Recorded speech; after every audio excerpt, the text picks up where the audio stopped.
आशरफ और जो एजेंट है उनके ऊपर मैंने भरोसा रखा। मैं इनके भरोसे पे नरेश मिठाराम पाटिल, राजेश आनंद ठाकरे है मेरे गांव के ग्राम पंचायत सदस्य, वो आज भी ग्राम पंचायत सदस्य वही राजेश ठाकरे। तो इनके भरोसे के ऊपर मैंने इनको पावर दे दिया। बाद में मेरे बैग में सब पेपर थे, मेरा सब आधार कार्ड बोलो, ड्राइविंग लाइसेंस बोलो, मेरे कैश बोलो, जो भी जो पेपर थे, जितने चेकबुक, मेरे एटीएम, सब ये तो अभी तक मिले भी नहीं थे मेरे को। शुभ प्रभात फाउंडेशन के जो बंदे आए उन्होंने उठा के मुझे लेके गए थे। मेरे उन्होंने क्या आपको बताया कि वो शुभ प्रभात फाउंडेशन की ओर से आए हैं? नहीं, और मेरा बोला कि मैं पुलिस, हम लोग पुलिस वाले। तो फाउंडेशन है तो सरदार का है, बंटी चड्डा का। हाँ, बंटी चड्डा का। एक बार वो गेट के बाहर जाते हैं ना तो उधर तक कोई आने की हिम्मत, क्योंकि उधर जो मारते इतने कुत्ते के बहुत बेकार मारते। अशरफ का यही था, मेरी जगह नाम पे करके लेके उसने दूसरे को बेच के भी डाला, सब कुछ हुआ तो भी अभी तक मेरा पैसा, मतलब ये साबित हो चुका था कि इन्होंने अशरफ के कहने से आपको उठा करके यहाँ पे रखा हुआ था। तो अशरफ के अकाउंट उधर पैसा आ रहा है अभी तक। वो धारावी का लड़का ने उधर फांस लिया, जो उसको एडमिट किया था। कब की बात है? धारावी 14/11/2024 की बात है। तो मारा बाप, बहुत मारते हैं, बहुत बेकार मारते हैं। ये जो ऐसे नहीं बांधते, ये जो नस है ना, इसको पूरा दबाया जाता है, पूरा बांध देते हैं, नस बन जाती है। क्या आदमी 100 डंडे खा सकता है, लेकिन उधर बांधने का बहुत बेकार मार। ये फाउंडेशन की वजह से मेरा घर गया, जमीन गई, सब कुछ गया यार। उधर बोरवेल मैंने मारा था, 3000 लीटर की टांकी है, वॉल कंपाउंड मैंने किया है, नंतर मैंने घरकुल लिया। तब घरकुल कैसे बेच सकते हैं लोग, तो घरकुल भी मेरा। आज हम बेहद खौफनाक षड्यंत्र का पर्दाफाश कर रहे हैं, और इस बेहद खौफनाक षड्यंत्र का पर्दाफाश करने के लिए हमारे समक्ष मौजूद हैं रमेश रामचंद्र पाटिल।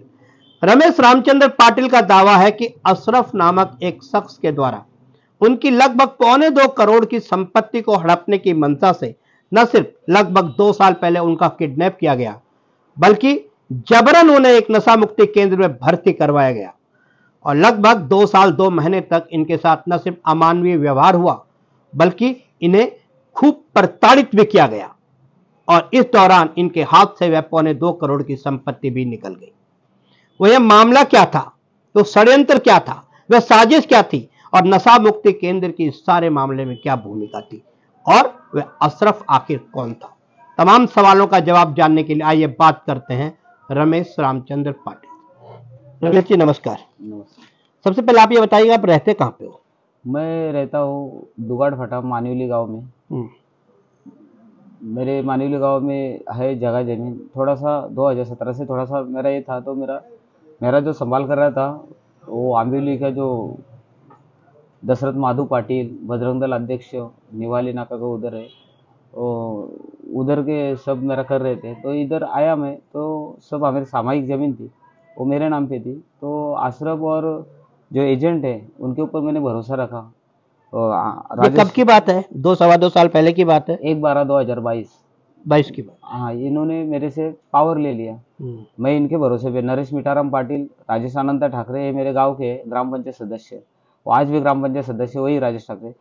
तो इनके भरोसे के ऊपर मैंने इनको पावर दे दिया। क्यों? तो मैं भी आंबाड़ी में जगह लेता था, तो लोगों की पावर मैंने भी लिया, लेकिन वो कुल कायदा होने के कारण मैंने पावर दिया, क्योंकि इतने लोग फिर से जा पंचायत समिति वो जो भी है कागज पत्र निकालेंगे, इसलिए उसको पावर दिया था उसका कुल निकालने के लिए। तो इन्होंने वो खाली मेरे को लेके गए और मेरे से पावर तो ले लिया। बाद में मेरे को चेक भी दिया, सब कुछ दिया। बाद में मेरे को 13 तारीख को बोले वो लोग कि तुझे गोवा जाना है। मैं हर साल गोवा जाता हूँ, सबको मालूम है। ओला ब्रिज में जाके उधर होटल लेने वाला था, तो इन लोगों ने मेरे को बोला ठीक है। तो उन्होंने मेरे को साठे करार किया था। हमारे में ज़मीन लेने से पहले साठे करार करते थे, मैं एक तेरे को 2 BHK फ्लैट देता हूँ। बाद में वो मेरे को कैश के जो भी थे 30-40 लाख के, वो चेक मेरे को दे दिए थे उसने। मेरे जो भी है वो चेक मेरे बैग में थे, बाकी के सब पेपर मेरे बैग में थे। बाद में मैं जा रहा था, तो मेरा एक गजानन भोईर बोले है चामले गाँव का, उसके पास से मेरा पैसा लेना अभी भी बाकी है, और उसके पहले था तो उसने मेरे को पैसा दिया था। वही 3-3.5 लाख रुपए मेरे पास थे, वो मैंने बैग में रखे थे। और ये लोग शाम के टाइम में आए, बोलते चल तेरे को वैसे में देते 2-4 लाख रुपए कैश, और तेरे को हम लोग एयरपोर्ट छोड़ते। ये 2022 की बात बता रहे हो? हाँ, 2022 की, 13/12/2022 की। ओके। तो ये लोग ने मेरे को देता हो तो बोला ठीक है। तब तो मैं कुछ नशा तो कुछ किया ही नहीं था। इनको मैंने खुद बिरयानी खिलाई, थम्स अप सब कुछ खिलाया। बाद में मेरे बैग में सब पेपर थे, मेरा सब आधार कार्ड बोलो, ड्राइविंग लाइसेंस बोलो, मेरे कैश बोलो, जो पेपर थे, जितने चेक बुक, मेरे एटीएम, सब ये तो अभी तक मिले भी नहीं एटीएम मेरे को। बाद में मैं आया उधर पारोल फाटे तक, तो ये लोग बोले एक पार्टी आ रही है, तो चलो इधर चाय स्पेशल मिलता है तो मिलेंगे। तो हम, मेरे दिल में तो कुछ नहीं था ऐसा कुछ, इधर गाँव वाले मेरे को ये मालूम ही नहीं थे कि ये लोग ऐसा करेंगे बोल के मेरे साथ। तो भी किया तो ठीक है, लेकिन उसको लिमिट से बाहर इन्होंने रखा, और फाउंडेशन ने भी मुझे मदद नहीं की। तो उधर चाय पीने में बैठा, चाय का भी ऑर्डर दिया, मैं और राजेश आनंद ठाकरे दोनों साइड में बैठे थे। ये लोग 4 व्हीलर के पास जाके, नरेश मीठाराम पाटिल मेरे को बोल रहा था, उसको शायद लगता है कि ये सब होने वाला है, मालूम नहीं था, वो अच्छे घर का लड़का है, लेकिन उसने मेरे को बोला था गाड़ी में बैठ बोल के। लेकिन मैं बोला काय को, चाय पियेंगे अपन, तुम्हारा क्या है, मीटिंग कर दो। तो ये लोग, वो एक हमारे दुगाड़ फटे पे एक गजा बोल के है केबल वाला, उसका भाई बंधु बोल के रिक्शा चलाता है, तो वो जमीन का व्यवहार करता है, तो उसके ऊपर मैं एकदम भाई जैसा भरोसा किया था कि अच्छे व्यवहार करता है। लेकिन ये लोग के भरोसे के पे अशरफ के पास में गाड़ी में बैठा और इधर चाय पीने को उतारा, और 5 मिनट के अंदर इन्होंने पहले षड्यंत्र रख के रखा था, 5 मिनट के अंदर चाय पी रहा था और वो लोग आए पीछे, पकड़ा। कौन लोग थे, कितने लोग थे? वो 3-4 जन थे, गाड़ी भरेली थी। उन्होंने मेरे को डाला हाथ, शाम का टाइम था, और डायरेक्ट डाल दिया, मेरा उधर जूता भी पड़ा। और मैं उनको बोल रहा हूँ, अरे रास्ते में गया तो मेरा गाड़ी में कैश है, बैग है, ये लोग के मेरे रिश्तेदार नहीं है। तो बोलते हमारा काम है उठाने का खाली। तो ये शुभ प्रभात फाउंडेशन के जो बंदे आए, उन्होंने उठा के मुझे लेके गए थे। मेरे, उन्होंने क्या आपको बताया कि वो शुभ प्रभात फाउंडेशन की ओर से आए हैं? नहीं, उन्होंने मेरा बोला कि मैं पुलिस, हम लोग पुलिस वाले। तो मैं ठीक है यार, पुलिस तो गुजर का भी हो, मुझे तो कुछ प्रॉब्लम ही नहीं है, पुलिस से मेरे फ्रेंड है, ये सब मैं बता रहा था। बाद में बोलता है हम लोग नशा मुक्ति केंद्र। मेरा यार नशा मुक्ति केंद्र अच्छी बात है यार, तो मेरे को कुछ प्रॉब्लम नहीं। तो उन्होंने मेरे को पकड़ रखा था, तो मतलब मैं तो कुछ ना गाली दिया ना झगड़ा किया, तो चुपचाप गया। मैं उनको समझा रहा था कि मेरा जो बैग है वो तो ले लो, उसमें मेरा कैश है, बहुत सारा डॉक्यूमेंट्स है, मेरे को फ्लैट देने वाला मेरा जगह का पावर लिया है उन्होंने, और मेरे को इधर ये लोग ऐसा करेंगे मेरे को मालूम नहीं। मैं बोला मैं फंस गया हूँ। लेकिन मैं बोला ये बंटी चड्डा तो अच्छा इंसान होगा, तो उधर उन्होंने बताया बंटी चड्डा के बारे में? नहीं, उधर जाने के बाद मुझे मालूम पड़ा का ये सरदार का है बोल के। तो बोला यार ये सरदार है तो ये जो फाउंडेशन है तो सरदार का है, बंटी चड्डा का? हाँ, बंटी चड्डा का। तो मैं बोला यार ये इंसान तो मेरे को, तो उसके पास मेरे को मिलने को ही नहीं मिल रहा था महीना भर। तो मैं 3 ही दिन के अंदर, वो लेंसन बोल के है उधर, वो सेंटर इंचार्ज थे उस टाइम पे, बाद में वो डायरेक्टर हुए, बाद में फिर से टाइम में बदलते रहते। तो उनको मैं जाके सब बात बताई, ऐसा हुआ वैसा हुआ, ये लोग से मेरा कोई रिश्ता नहीं, ये लोग मेरे को डाला है, मेरा प्रॉफिट ही जाएगा, सब कुछ जाएगा। एक काम करो, मेरे को भिवंडी तक ये अर्ज लिखो। एक प्रतीक बोल के लड़का था 5 महीने के लिए, वो तो क्या बोलता है, क्रिकेट का एडिक्शन बोलता है उसको, इसलिए रखा था 5 महीने। वो तो नशा मुक्ति केंद्र है, लेकिन उधर नशे वाले सब नहीं रहते। तो वो बंदा भी बोला था मैं कुछ करूंगा, ऐसे बहुत सारे लोगों से मैं मैसेज भी भेजने के, लेकिन एक बार वो गेट के बाहर जाते हैं ना, तो उधर तक कोई आने की हिम्मत भी नहीं करता, क्योंकि उधर जो मारते इतने कुत्ते के बहुत बेकार मारते, तो टॉर्चर करते, डर रहता है। और क्योंकि उधर बोलता है लिख के दिया है, तुम मरा तो हमारी जिम्मेदारी नहीं, जिसने डाला वो लेके जाएगा। नहीं, जब आपको उन्होंने जबरन पहले पुलिस बोल करके उठा करके लेके गए, तो जब आपको रखा तो आपके घर वाले में किसी को सूचना नहीं थी? नहीं, किसी से कॉल ही नहीं करने दिया 2 साल तक। मैं बोला मेरा मीटिंग तो करवाओ, एक कॉल तो करवाओ, उधर नहीं। मैं 3 महीने के बाद कॉल देते, तो मैं बोला चलो 3 महीने के बाद तो मेरे को चांस है, तो मैंने नंबर दे दिया, तो मेरा कॉल नहीं हुआ। 6 महीने के बाद नंबर दिया तो भी नहीं हुआ, 8 महीने के बाद हुआ तो भी नहीं हुआ। बोलते तेरा कॉल नहीं हो सकता है, क्योंकि जब तक अशरफ नहीं बोलेगा तब तक तेरा। अच्छा, ये अशरफ अब क्या कर रहा था? अशरफ की भूमिका इस सारे मामले में अब क्या थी? अशरफ का यही था, मेरी जगह नाम पे करके लेके उसने दूसरे को बेच के भी डाला, सब कुछ हुआ, तो भी अभी तक मेरा पैसा। मतलब ये साबित हो चुका था कि इन्होंने अशरफ के कहने से आपको उठा करके यहाँ पे रखा हुआ था? तो अशरफ के अकाउंट उधर पैसा आ रहा है अभी तक। अच्छा, आपको जो रखने के एवज में जो फीस हाँ, इस नशा मुक्ति केंद्र को दी जा रही थी, वो अशरफ के द्वारा दी जा रही थी? अशरफ के द्वारा ये उन्होंने बोला आपको? मैंने जब फॉर्म चेक किया तब आइडिया बैंक का अशरफ से अकाउंट पैसा है, मैंने चेक किया वो। अच्छा, तो उधर मैं बोला यार ब्लड रिलेशन वाला तो कोई तो मेरा इधर साइन करे, एक ब्लड रिलेशन वाले से एक बात तो करवाओ, तो मेरे को नहीं करवा दिया अभी तक। बाद में जब वो धारावी का लड़का ने उधर फांस लिया, जो उसको एडमिट किया था। कब की बात है? धारावी के लड़के ने? 14/11/2024 की बात है। अच्छा, तो उसको रात को ही लाया, और सवेरे वो कुछ 5:45 के पीरियड में उसने 5:45 के पीरियड में उसने खुद के इसको फांसी लिया। लेकिन उस टाइम पे मेरे को सिक्योरिटी भी रखा गया था, तो वो लड़का के पीछे पीछे में घूमता था, वो कपड़ा फेंक देता था, नया था। तो नया जब एडमिशन होता है तो उसको डेटॉक्स में रखा जाता है। इन लोग ने ऐसा कुछ किया नहीं, वो बहुत डरेला रहता है इंसान। तो ये लोग ने उसका ऐसा कुछ किया नहीं। वो हरकतें करने लगा, कपड़ा फेंकने लगा, सब कुछ ओपन घूमने लगा। मेरे को बोलता है मैं अपने आप को खत्म कर दूंगा। तो मैंने उधर गुलशन बोल के पालवी है, तो वो वार्ड बॉय था बोल के उसको पेमेंट मिलता है कुछ वो मंथली, वो भी पेशेंट था लेकिन उधर ही काम पे रख दिया है उसको। तो उसको मैं बुलाया तो 10 मिनट बात किया। मैं उसको बोला था कि मर जाएगा, मैं ऑफिस से बात करता था। ये पुलिस को भी मैंने बताने की कोशिश की, लेकिन उधर डर की वजह से मैंने ये सब बताया नहीं। वो गया अंदर, तो एक हमारा समीर बोल के भाई था, उसने उसको बीड़ी दिया।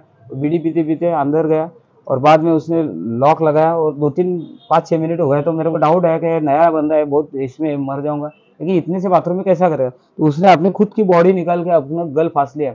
तो मैंने तुरंत फोन कर दिया कि बाबा ये दरवाजा खोले, इसने ऐसे ऐसे कर दिया। तो दौड़ के आया, तो उसने वो तोड़ के उसको निकाल दिया। निकालने के बाद उसका आवाज बहुत आ रहा था, सांस भी आ रहा था। तो गुलशन ने उसके कान के नीचे 2-3 बजाया और बाद में उसको पंपिंग करने की कोशिश की और बाद में उसका डेड हुआ। तो भी कोई डॉक्टर नहीं आया, कुछ नहीं आया। बाद में उसको क्या हुआ, बाद में उसका पोस्टमार्टम हुआ? वो लेके गए ना, बाद में हो गया। उसका बाप भी पाया था, लेकिन मैं खुद किडनैप होने के कारण मैं उनको बता नहीं सका कि तुम्हारे लड़के के साथ क्या हुआ, क्यों हुआ, कैसा हुआ। लेकिन ये फाउंडेशन में सब लापरवाही रहती है। अभी ये गर्मी में टाइम में उधर मैं इतने दिन निकाला हूँ, मुझे पता है 5 दिन में 4 दिन में एक बार नहाने को मिलेगा। पानी भी नहीं मिलता है, और पानी भी एकदम वो टैंकर से आता है, किधर किधर से कैसा आता है। वो भी टैंकर बोलते हैं, लेकिन वो 4000 लीटर का ट्रैक्टर लेके आते हैं। और वो एक ट्रैक्टर में 200 के ऊपर उधर फैमिली रहती है, मतलब सब एडमिट वाले। तो लगभग 200 लोग वहाँ पे लगभग वहाँ पे रहते हैं। एक साबुन मिलता है, वो ससा फसा कौन सा वो कंपनी का नाम नहीं, आधा साबुन देते हैं कपड़ा धोने का, वो 8 दिन में मिलता है। और निरमा का एक साबुन मिलता है, वो मिलता है अपने को 12-13 दिन में। और बाकी उधर कपड़ा वपड़ा खुद धोना पड़ता है। वो भी 1.5 बाल्टी इतना इतना, उसमें नहाने का और उसमें कपड़ा धोने का। वो कैसा मैंने खुद देखा है, ऐसे मल होते थे, ऐसा मैं निकाल के ऐसा गोल निकालता था पूरा। नहाने को ही नहीं मिलता था 3-3 4-4 दिन। और खाने का तो बोलेगा तो मतलब मारा पीटा भी जाता था, कोई भागने की कोशिश करे तो? मारा बाप, बहुत मारते हैं, बहुत बहुत बेकार मारते हैं। ये जो ऐसे नहीं बांधते, ये जो नस है ना, इसको पूरा दबाया जाता है, पूरा बांध देते हैं, नस बन जाती है। क्या आदमी 100 डंडे खा सकता है, लेकिन उधर बांधने का बहुत बेकार मारते हैं। ये भगवान कसम, बहुत जिसको बांधा है वो एक ही बोलता था। आपने उनको चिल्ला चिल्ला के नहीं कहा कि मैं साजिश के तहत फंसाया गया हूँ, मेरी प्रॉपर्टी पे कब्जा किए जाने की साजिश चल रही है, ऐसा सबको बताया आपने? वो खुद मेरे को बोल रहे तू खुद किडनैप केस है। और जो बंटी चड्डा को मैं बार बार बोल रहा हूँ, तो मैं बोलते मैं क्या करूँ, ये प्रॉपर्टी मैटर है। तो मैं उसको बोला प्रॉपर्टी मैटर है तो पुलिस स्टेशन चलो ना। तो मुझे क्यों लेके आपने बोला नहीं? आज सब बोला। तो बोलता है नहीं प्रॉपर्टी मैटर है, जब आश्रफ करेगा तभी। उधर मेरे रिश्तेदार का नाम नहीं, आश्रफ मेरा ना दोस्त ना मेरा भाई, ना मेरा उसकी 2 घंटे की दोस्ती भी नहीं थी। मैं खाली राजेश आनंद ठाकरे और नरेश मिठाराम पाटिल, ये मेरे गांव के ये ग्राम पंचायत सदस्य भी है, और नाके का वो जो केबल वाला है उसका भाई बंधु, वो उनके भरोसे के ऊपर मैंने पावर दिया। और ये सब मिल के इन्होंने काम बजा दिया मेरा, जगह लेके बेचने तक। और आज तक मेरे को छोड़ते नहीं थे, लेकिन मेरे बहन ने कैसा उधर ब्याज से पैसा लेके मेरे को इधर से ये करके छुड़ा दिया है। वो भी वो धारावी का लड़का गया, इसलिए अभी वो छोड़ रहा है, क्योंकि उधर पुलिस आ रहे थे, सब कुछ हो गया कि ये 8-8 साल से 13-13 साल से लोग उधर है। वो लोग तो गए, वो बोलते हैं अभी हम लोग इधर ही मरेंगे। तो ऐसे कितने लोग मरे। तो एक सालियो बोल के था, वो 7 साल से था उधर। तो वो तो तड़स रहा था मेरे को जाने दे। तो वो खाना, बहुत जन खाना छोड़ते हैं। एक नासिक का है वो गवारे बोल के, वो 9 साल से 8 साल से। एक समीर बोल के है। तो ऐसे लोग जाते भी है, वो 3 दिन में रिटर्न भी आते हैं। लेकिन ये फाउंडेशन की वजह से मेरा घर गया, जमीन गई, सब कुछ गया यार। उधर बोरवेल मैंने मारा था, 3000 लीटर की टांकी है, वॉल कंपाउंड मैंने किया है। नंतर मैंने घरकुल लिया, तब घरकुल कैसा बेच सकते हैं लोग, तो घरकुल भी मेरा बेच दिया। तो मैं अभी रहूँ किधर, मेरे पास पैसा भी नहीं। शुभ प्रभात फाउंडेशन के जो बंटी चड्डा है, वह सारे इस मामले से क्या जुड़े हुए हैं, जो आपके साथ जो प्रॉपर्टी से संबंधित फ्रॉड हुआ है? 100%, क्योंकि अगर इनको सब मालूम था, बाद में वो दीप्तिमान जो सीईओ है वो खुद नशे में आता है जाता है। जिसके पास मेरा एडमिशन था, बोलता है चंदर, उसने मेरे को छुड़ाने को मदद की अभी बोलता है। क्योंकि वो जब मेरे को था तो 3 महीने था, 3 महीने के बाद वो नशे में था। तो उधर का कुत्ती था, उसका एक्सीडेंट हो गया, कुत्ती भी मरी, इतना नशे में था, तो इसको निकाल दिया था। तो ये दूसरा को फाउंडेशन में लग गया था। बाद में वो नशे में इतना आउट हो गया था कि उसका गाड़ी का एक्सीडेंट हो गया। बाद में उसको 1-1.5 साल में फिर से ले लिया उधर। आपको इस सारे मामले में अब जब खुलासा कर रहे हो, तो आपको क्या अपने या अपने परिवार के किसी सदस्य की जान का खतरा भी कुछ नहीं महसूस नहीं, हो रहा है? मेरे जान को तो खतरा है। अभी मैं अशरफ के सामने भी जाने के लिए, मैं उसको डरता नहीं, लेकिन अभी मेरे जैसे बहुत सारे फाउंडेशन में देखे मैंने। एक नासिक में था, तो उधर कल्याण में है, तो कल्याण से उठा के डायरेक्ट वो सामने वाले को किडनैप है तो उसको डायरेक्ट लाके सुभाष प्रभात डाले। शुभा प्रभात फाउंडेशन में है तो उसको डायरेक्ट जाएंगे उधर अपना गुजरात में। तो ये फाउंडेशन वाले परस्पर ट्रांसफर करते हैं। अभी एक उधर था वो बंदा, उसको नासिक में जाके डायरेक्ट डाल दिया इधर से। तो फिर उसको ढूंढेंगे किधर, और मैं किसको कांटेक्ट तो मिलता नहीं। तो डर तो यही है कि इधर मेरे ऐसे बहुत लोग उधर सड़ के मर रहे 8 13 13 साल से यार। कौन सा है फाउंडेशन यार, 4 4 साल से, 3 3 साल से, 15 महीना। एक भी ऐसा पेशेंट नहीं कि 7 महीने 8 महीने से सूझ जाए। 100 में से, हजारों में से 1 2 जन होंगे क्या वो 6 महीने में 7 महीने में जाते होंगे बाई चांसली। अच्छा, बाकायदा उनको रखने के एवज में फीस ली जाती है? हाँ, फीस ली जाती है। किसी का 25,000, किसी का 15,000, सेमी वीआईपी वीआईपी। खाली रहने का उनका 4 दीवारी के अंदर 10 बाई 10 के रूम में 2 4 खाट रहेंगे, उसके ऊपर उनको पानी भी नहीं गर्म और स्पेशल वाले क्या, तो 25,000 बताए खाली रहने का। खाना तो वही मिलेगा, दाल पानी की और सब्जी भी दाल, वो सब ऐसा ही मिलेगा। खाना तो मैं स्टार्टिंग में था तो गड़े गड़े जितना जा रहा है, बाद में जाके उल्टी। जे इंसान का 50 के ऊपर वजन था, वो इंसान आया तो 45 के नीचे आया था मैं, मतलब डेट के हिसाब से आया था मैं। अभी आके थोड़े दिन हो गए मेरे को, तो मैं खा पी रहा हूँ बहन के पास, और मैं हॉस्पिटल जाके कर रहा हूँ। उधर तो मेरे को इतने सालों में मेरे को ना दवा मिली ना इंजेक्शन। मेरा ऑल एक मेजर इशू हो गया, इन लोग ने दवाखाने में लेके नहीं गए, मैं वो नहीं दिखा सकता हूँ, मैं डॉक्टर को ही बता सकता हूँ। तो अभी वो भी मेरा ऑपरेशन करना है। वो लोग बोलते बाहर जाएगा तो तब तू करना, लेकिन इन लोग ने मेरे को क्लिनिक तक लेके गए नहीं। और मैं तरस रहा था दवाखाने जाने के लिए। तो ऐसे बहुत सारे लोग हैं कि वो ये नशा मुक्ति केंद्र को डर रहे हैं क्या, अभी इधर से मैं आया हूँ तो इधर से इधर डाल देंगे, इधर से इधर, और उसका लिमिट नहीं है। ना गवर्नमेंट का कोई इंसान आके पूछता है कि तेरे को कितना साल हो गया, ना पुलिस आके पूछता है, ना सरकारी दवाखाना आता है। वो जो आते हैं जिनको है डॉक्टर आते हैं, लेकिन उन 15 दिन में महीना, मेरे को तो नहीं कभी लेके गए डॉक्टर के पास। जो मतलब एडिक है और उनके लिए वो दिखाते हैं, उनका वो बोली। तो मेरे को तो जब से एडमिट हुए मेरे को कोई वो दवाई नहीं दी, मेरे को कुछ नहीं, मेरे को खाली बर्तन घसने को लगाया, झाड़ू मारने को लगाया। जो काम है वो करना पड़ता था, वही काम करना बोलता है। जब काम करेगा तो बाद में 1.5 साल तक मैं कम से कम 13 14 महीना में सिक्योरिटी नाइट आणि कंटिन्यू जागना पड़ता है, कौन क्या कर रहा है क्या नहीं, सब सीसी कैमरे उधर मिलेंगे मेरे।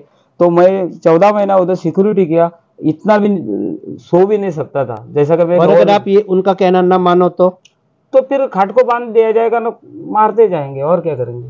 तो धारावी का जब लड़का डेड हो गया तो उसका वकील आया तो वो बोला ना ये जेल से भी खराब है बोल के। अभी मैं बोलता हूँ कपड़ा मेरा खुद में आधे साबुन में धो रहा था, वो आधे 1.5 बाल्टी देते थे, बोलते थे अभी जाएंगे तो 1 बाल्टी भी नहीं मिलेगा। और मेन बात बोले तो उधर 4 4 दिन नहाने को नहीं पानी मिलता है। तो ये जेल से भी खराब नहीं तो क्या है। अभी ये धूप में मैंने देखा है, और पानी सब भरने का काम बच्चों से करवाया जाता है, खाना बनाने का काम बच्चों से काम करवाया जाता है। वो लोग बोलते हैं खाओ पियो घर तुम्हारा, आते जाओ, यही शेयर करते हैं, बर्तन हमारा बाकी सब तुम्हारा, बाकी उनका कुछ नहीं। जो भी है अपने पैसे से अपने को मिला, वो भी उकलेला दाल। वो मामू ने एक दिन मैं लेंसों को बोला, जब मैं उपमा लेने गया तो साला बांट रहा है तो मुंह से उसके गुटखा उसमें गिर गया।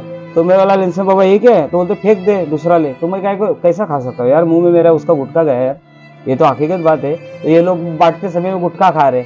हाँ, सेशन उधर गोली लेने जाते बच्चे तो भी गुटखा खाते रहते। ये ठाकुर का 7,000 महीने का गुटखा है सेंटर इंचार्ज जो उधर लेता है सेशन। हाँ, लेंसन भी गुटखा तो खाता है, तंबाकू खाता है, बीड़ी खाता, सब तो खाते हैं यार उधर, वो सब तो खाते हैं। और मेन बोल तो खुद बंटी चड्डा तो नासिक में एडमिट 1 महीना रहता है, और खुद उधर तो गरत पीता है यार। वो तो सब बच्चे देखते हैं उधर पढ़ते हैं तो रूम में, वैसा तो आएगा भी नहीं मिलने को वैसा। तो उधर गांजा भी तो पकड़ा था हम लोग ने, वो भी सामने आया था। नशा मुक्ति केंद्र में सारे नशा मिलते हैं 100% यार। वो तो गुटखा तो सब खाते रहते हैं। रोज एक इंसान को हर महीना 7,000 के ऊपर आता है। अभी मामू को से वो 15 साल से, तो उसको नशे में पकड़ा तो 2 दिन के लिए उसको क्वारंटाइन कर दिया। बाद में बच्चे लोग को बोला इसको रखने का क्या नहीं रखने का। ऐसे 10 बार आते हैं 2 साल में, कितना बार देखा। और वो नशा करके आते हैं, और जितने भी जाते हैं नशा करते ही वो लोग ऐसे। अच्छा, एक अंतिम बात, डायरेक्टर था। आप बाहर कैसे आए? बाहर मेरे बहन की वजह से आए। आप बहन से आपने कैसे संपर्क किया? मैंने किया संपर्क बोले तो अभी मैं उन लोग का नाम कैसा ले सकता हूँ यार। एक संजय माने बोल के था थाना का, मतलब समझ लो बड़े लोगों का ये साला है वो, मैं उनका नाम नहीं ले सकता हूँ। लेकिन उन्होंने मेरे बहन को कांटेक्ट किया था, बाद में जब ये हो गया तब मेरे को कांटेक्ट करवा दिया। फिर बहन मेरी उधर आई तो मेरे बहन को एक बार मिलने नहीं दिया। मेरे वाइफ का भी साला उधर आया था, उसको मिलने नहीं दिया। जीजू ने 2-4 राउंड मारा, उसको नहीं मिलने दिया। खाली उधर अशरफ डिसीजन लेता था। तो ये पुलिस स्टेशन है क्या कोर्ट कचहरी है, मुझे समझ नहीं रहा। तो ये तो किडनैप घर ही है, 101% किडनैप करना ही होगा। तो मेरा सब पेपर देखो, 1/12/2022 को इन्होंने पावर लिया और 13/12/2022 से मेरे को इधर डाला। तो और मेरे बैंक से भी 3.5 लाख रुपए लेके भाग गए लोग ना, वही पैसे से मेरे को उधर रख दिया। तो मेरा तो घर भी गया, जमीन भी गया, पैसा भी गया।